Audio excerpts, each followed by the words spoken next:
Hey guys, welcome to my channel. On today's episode, we're going to talk about my film Footlights.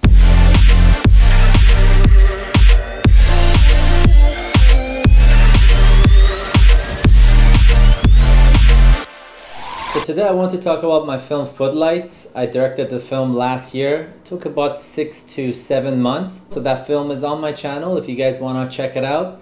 I would appreciate that and love to hear your feedback on it. But I specifically wanted to talk about the look and feel of the movie, how I was able to achieve some of the color. Because as you can see, like, the movie has a lot of color. It's a very colorful film. There's a lot of shades of red and blue and pink, purple. Now most of the equipment that I used was super basic, but when it came to my lighting, it was really a DIY lighting setup, which I'll show you guys in a second. But on top of that, I know how expensive gels can be. They're super expensive. So I was able to come up with a cool idea to do it for really cheap. So let me show you guys. So looking at the gels, actually I was able to pick these up from Walmart. Honestly, they cost me like $2. Make sure you get them back to school time. You get them deals, you know what I'm saying? For example, I got these kind of clear ones, which, you know, you can put it on top of your light, kind of softens the light a little bit. So I got these right here, you can layer them.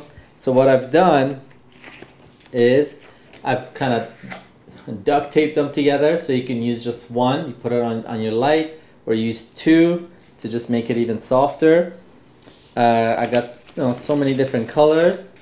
I got a blue one.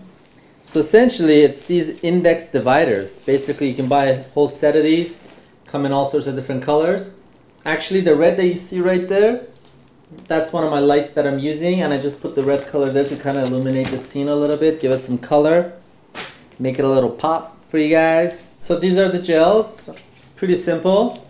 Check it out, costs like $2–3, definitely a lot cheaper than buying those gels. Now I did earlier say that I did my own kind of lighting DIY setup, so here it is guys. I have one set up here.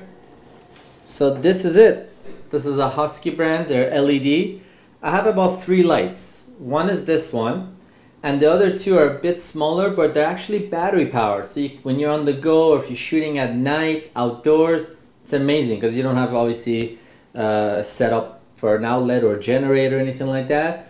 Actually the other 2, I'm using it to light this scene. I got one over there, and I got the one behind me on the floor with the little red divider that's giving it some color. But this is it. I mean, I found this screw at my dad's workshop, put it on this camera stand, pretty cheap camera stand but very stable, and I can raise up the camera here. Now you might be wondering what the hell these are, so that's where the DIY part comes along. But as you can see, I try to make my own little barn doors. You know, I put a couple of screws over here. These are sheet metal, which I just put, I don't know what they call these, electrician tape, like black tape. So they kind of move around like that, open up so you can really focus the light.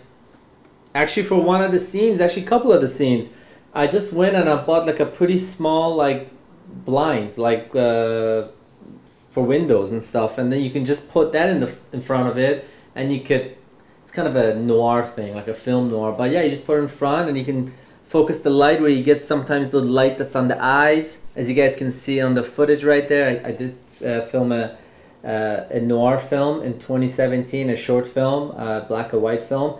Actually, believe it or not, that black and white film, I learned so much about lighting. I actually shot it in black and white, so on my camera I can really see all the shadows where all the lights are. So it was really interesting. If you guys ever have an opportunity to film something and your camera has the option to film it in black and white, actually film it in black and white instead of filming it in color and then post-production turning it into black and white. But I can see live on the camera everything that I was doing, moving my lighting, how I can achieve those lights and the shadows. So yeah, so basically this is that. They're really good. They came in handy. Honestly, they proved to be so amazing, so useful, and it's practical. I mean, you got a couple of lights like this. This one obviously is pretty powerful. I don't know quite the lumens on this one. I couldn't take this outside obviously, but the other 2, that's how I was able to shoot all those exterior shots at night. So definitely I think it will elevate your film.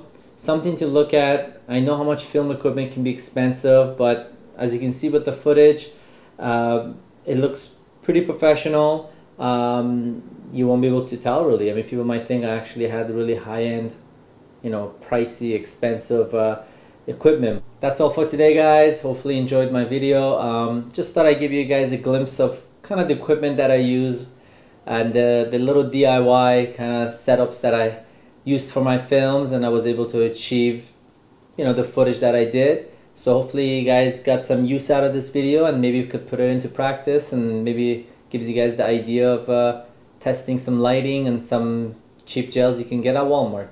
See you guys next time.